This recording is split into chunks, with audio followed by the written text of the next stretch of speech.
Hello guys, welcome back to the channel and welcome back to elite wrestling. तो guys आज भी हम AEW के बहुत ही बड़े और बहुत सारे अपडेट्स के बारे में बात करने वाले हैं। और गाइज आज इस वीडियो के अंदर हम जानेंगे कि क्या सच में रेवोल्यूशन पे-per-view का मेन इवेंट खतरे में है और इस पर कौन सी अपडेट आई है, जिसके साथ ही हम जानेंगे कि ओकाडा ने न्यू जापान प्रो रेसलिंग पर दोबारा से लौटने पर क्या कहा, क्या स्टिंग को AEW कंपनी के अंदर धोखा मिलने वाला है और जंगल बॉय जैक पेरी की रिटर्न पर भी मेरे पास आपके लिए एक अपडेट है। तो गाइज ये सब बातें जानने के लिए ये वीडियो एकदम आखिर तक जरूर देखना और ऐसे ही AEW से रिलेटेड हर एक न्यूज, रूमर और अपडेट और AEW के हर एक शो का रिव्यू पाने के लिए हमारे चैनल को सब्सक्राइब करना मत भूलना। पर अब ज्यादा देर न लगाते हुए चलिए वीडियो शुरू करते हैं और जरा शुरुआत करते हैं थोड़ी फॉर डिफरेंट अपडेट से और बात करते हैं काइली रे की। और गाइज मुझे लगता है कि अगर आपने हमारे चैनल पर क्रिस जेरिको के अपडेट्स को फॉलो किया है तो आपको तो पता ही होगा कि काइली रे कौन है, क्योंकि गाइज काइली रे को लेकर हाल फिलहाल में क्रिस जेरिको पर काफी बड़े बड़े एलिगेशंस लगे थे और कहा जा रहा था कि क्रिस जेरिको ने काइली रे के साथ AEW के अंदर बदतमीजी की थी, जिसके चलते काइली रे ने AEW कंपनी छोड़ दी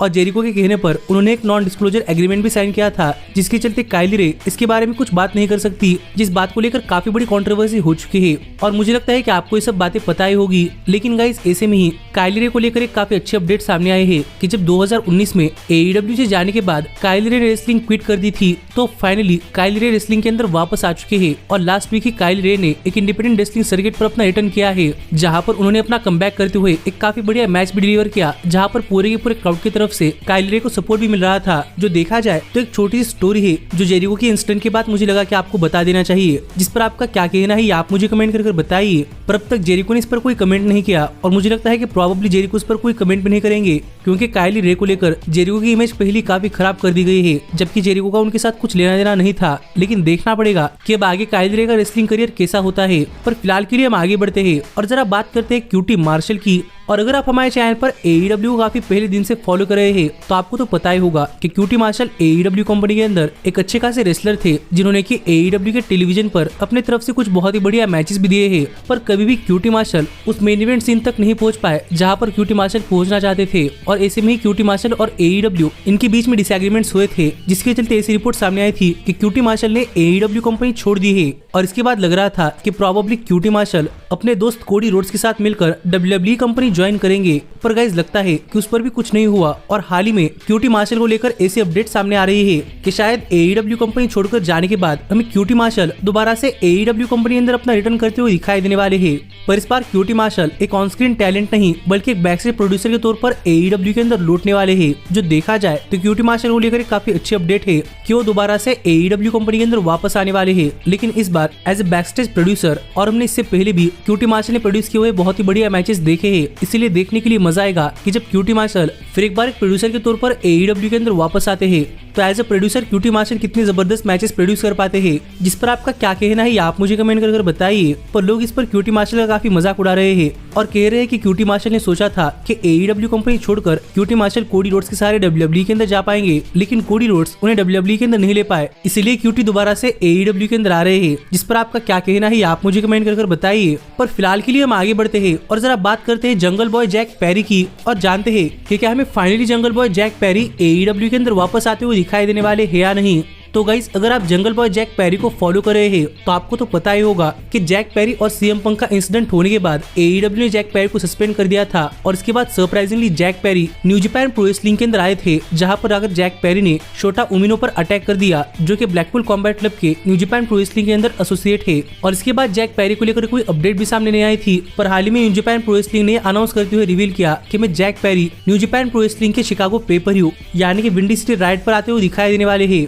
और वहां पर जैक पेरी एक्शन के अंदर भी होने वाले हैं। और इसके साथ ही हाल ही में न्यू जापान प्रो रेसलिंग ने जैक पेरी का विंडी सिटी राइड पे-per-view के लिए एक तरीके से अपोनेंट भी रिवील कर दिया है, क्योंकि गाइस हाल ही में न्यू जापान प्रो रेसलिंग ने अपने NJPW 2024 कप के ब्रैकेट्स रिवील कर दिए हैं और यहाँ पर न्यू जापान प्रो रेसलिंग ने अनाउंस किया कि मैं फर्स्ट राउंड मैच के अंदर जैक पेरी शोटा यूमिनो को फेस करते हुए दिखाई देने वाले हैं। जो देखा जाए तो सस्पेंड होने के बाद से जंगल बॉय का फर्स्ट मैच होने वाला है और गाइस देखने में ऐसा लग रहा है कि मैं प्रोबेबली ये मैच विंडी सिटी राइड पे-per-view पर देखने को मिल सकता है, जहाँ पर शोटा यूमिनो जंगल बॉय को फेस करेंगे। पर जहाँ तक बात है जैक पेरी के AEW के अंदर रिटर्न की, तो ऐसे में अपने अपकमिंग फर्स्ट मैच को प्रमोट करते हुए जब जैक पेरी ने अपने सोशल मीडिया हैंडल्स पर इस मैच के एक हाइप वीडियो शेयर किया, तो सरप्राइजिंगली इसी पर कमेंट करते हुए हमें यंग बक्स के वन हाफ यानी कि निक जैक्सन क्लैपिंग का इमोजी कमेंट करते हुए दिखाई दिए है, जिस पर जैक पेरी ने भी यंग बक्स को उनके पुराने अंदाज यानी कि टू स्वीट के अंदर थैंक यू कहा। और गाइस ये देखकर काफी सारे लोगों को लग रहा है कि अगर जैक पेरी AEW के अंदर वापस आएंगे तो प्रोबेबली यंग बक्स के साथ उनके एसोसिएट बनकर वापस आ सकते हैं। और यहाँ पर हमें जैक पेरी यंग बक्स के साथ अलाइन होकर AEW के अंदर आते हुए दिखाई देंगे।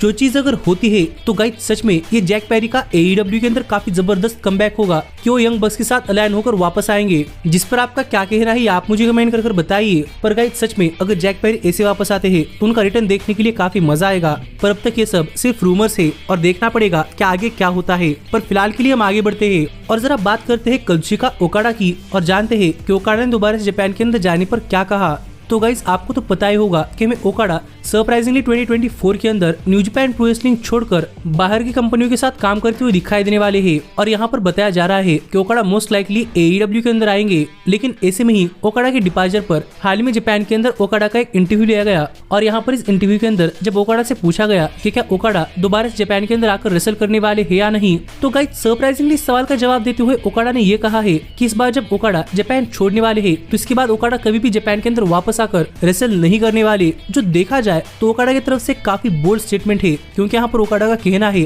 कि हाल ही में जो ओकाडा का न्यू जापान प्रो रेसलिंग पर आखिरी मैच हुआ है वही ओकाडा का न्यू जापान प्रो रेसलिंग के अंदर फाइनल मैच होने वाला है। और यूनाइटेड स्टेट्स के अंदर परफॉर्म करने के बाद जब ओकाडा जापान के अंदर रिटर्न करेंगे तब ओकाडा कोई भी मैच रेसल नहीं करने वाले। जो मुझे लगता है कि ओकाडा की तरफ से एक काफी सरप्राइजिंग अनाउंसमेंट है, जिस पर आपका क्या कहना है आप मुझे कमेंट कर बताइए। क्योंकि एक तरफ ऑस्प्रे जो कि जापान छोड़कर जाने के बाद कह रहे हैं कि जब भी जापान को उनकी जरूरत होगी तो ऑस्प्रे वापस आकर जापान की मदद करेंगे, तो वहीं पर ओकाडा जो कि जापान के टॉप सुपरस्टार रहे हैं वो कह रहे हैं कि वो जापान के अंदर वापस परफॉर्म नहीं करेंगे। जो देखकर मैं तो काफी सरप्राइज हूँ, लेकिन देखना पड़ेगा कि टाइम आने पर ओकाडा क्या करते हैं। पर सच में ओकाडा के इन कमेंट्स ने मुझे काफी सरप्राइज किया। पर फिलहाल के लिए हम आगे बढ़ते हैं और जरा बात करते हैं स्टिंग की और जानते हैं कि क्या हमें सरप्राइजिंगली स्टिंग पर उनके क्लोज फ्रेंड्स टर्न होते हुए दिखाई देने वाले हैं या नहीं। क्योंकि गाइस आपको तो पता ही होगा कि हाल फिलहाल में स्टिंग का रिटायरमेंट मैच काफी नजदीक आ चुका है और अब तक स्टिंग की इस रिटायरमेंट मैच की स्टोरी लाइन उतनी इंटरेस्टिंग नहीं हुई जितनी की होनी चाहिए थी। और हमने हाल ही में ये भी देखा है कि स्टिंग अपने आप के साथ काफी सारे लोगों को लेकर चल रहे हैं और इसमें ऐसी रूमर सामने आ रहे हैं कि हमें प्रोबेबली स्टिंग के काफी क्लोज एसोसिएट स्टिंग पर टर्न होते हुए दिखाई दे सकते हैं।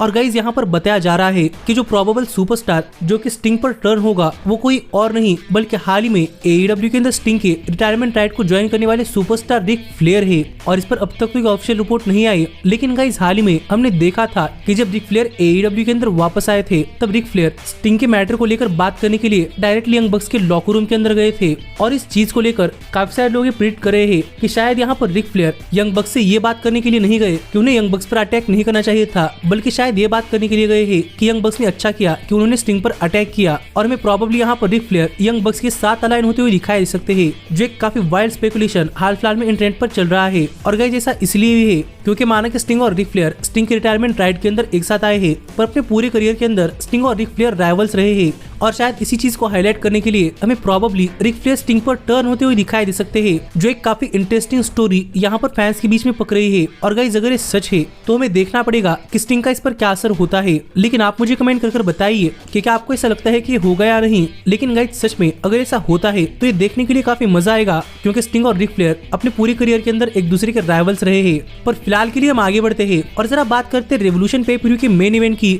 और जानते हैं कि मेन इवेंट मैच के अंदर कम्पीट करने वाले सुपरस्टार यानी कि हैंगमैन पेज को लेकर सिचुएशन क्या चल रही है। क्या हैंगमैन पेज सच में इंजर्ड हो गए हैं या फिर हैंगमैन पेज को AEW टाइम ऑफ देने वाली है। तो गाइस अगर आपने हमारे चैनल पर पिछली ये वीडियो देखी है तो आपको तो पता ही होगा कि मैं प्रोबेबली किस तरीके से रेवोल्यूशन पे पर व्यू का मेन इवेंट खतरे में जाता हुआ दिखाई दे सकता है, क्योंकि हमने हाल ही में देखा है कि हैंगमैन पेज ने एक तरीके से डायनामाइट शो पर अपने आप को इंजर्ड कर लिया है। और इसी को लेकर काफी सारे कन्फ्लिक्टिंग रिपोर्ट सामने आ रहे थे, जहाँ पर कुछ रिपोर्ट्स कह रहे थे कि प्रोबेबली हैंगमैन पेज की इंजरी एकदम लीजिट है, लेकिन कुछ कह रहे थे कि ये पूरा का पूरा एक वर्क है। लेकिन इस पर ही एक फाइनल रिपोर्ट सामने आई है जो हमें बता रही है कि एक्चुअल में हैंगमैन पेज के साथ सिचुएशन क्या है। और गाइस यहाँ पर बताया जा रहा है कि हैंगमैन पेज ने डायनामाइट शो पर जो ये इंजरी एंगल किया है वो सिर्फ सेफ रहने के लिए किया है, क्योंकि हैंगमैन पेज की पर्सनल लाइफ के अंदर काफी सारे इश्यूज चल रहे हैं, जिससे हैंगमैन पेज को भी कंफर्म नहीं पता कि वो रेवोल्यूशन पे पर व्यू पर परफॉर्म कर पाएंगे या नहीं। और अगर हैंगमैन पेज रेवोल्यूशन पे पर व्यू पर परफॉर्म नहीं कर पाएंगे तो यहाँ पर हैंगमैन पेज ने पहले ही AEW के शोज पर एक इंजरी एंगल कर दिखाया है, जिससे कि अगर हैंगमैन पेज अपने पर्सनल इश्यूज के चलते रेवोल्यूशन पे पर व्यू पर नहीं आ पाए तो हैंगमैन पेज को रेवोल्यूशन पे पर व्यू पर ना परफॉर्म करने के लिए एक रीजन देते हुए AEW ने इंजरी एंगल शूट किया है। और AEW ऐसा बताएगी कि हैंगमैन पेज इस इंजरी के चलते रेवोल्यूशन पे पर व्यू पर परफॉर्म नहीं करने वाले, जबकि ओरिजिनली अगर वो अपने पर्सनल इश्यूज के अंदर फंसे हुए हो। और इस चीज से तो मुझे लग रहा है कि सच में AEW के रेवोल्यूशन पे पर व्यू का मेन इवेंट खतरे में है, क्योंकि हैंगमैन पेज को यहाँ पर क्लैरिटी नहीं है कि वो आ पाएंगे या नहीं। इसीलिए सेफ साइड पर रहने के लिए हैंगमैन पेज ने पहले ही ये एंगल शूट कर लिया है। तो देखना पड़ेगा कि क्या वो रेवोल्यूशन पे पर व्यू पर आते हैं या फिर हमें लास्ट मिनट पर रेवोल्यूशन पे पर व्यू का मेन इवेंट चेंज होता हुआ दिखाई देता है। जिस पर आपका क्या कहना है आप मुझे कमेंट कर बताइए। पर मैं होप कर रहा हूँ कि मैच बिल्कुल वैसा ही हो जैसा कि AEW ने पहले एडवर्टाइज किया है। पर आप ऐसे ही AEW से रिलेटेड हर एक न्यूज, रूमर और अपडेट और AEW के हर एक शो का रिव्यू पाने के लिए हमारे चैनल को सब्सक्राइब करना मत भूलना। पर अब मैं मिलता हूँ आपसे अगली वीडियो के अंदर, पर तब तक stay healthy, stay happy and keep watching elite wrestling. Hey, did you like that video? Click the screen for more. And where do you think you're going? Check out our official merchandise page and to support the entire cast. And thanks so much for being the elite. The elite, the elite. What, Nick, you're not going to sing it all with me this time?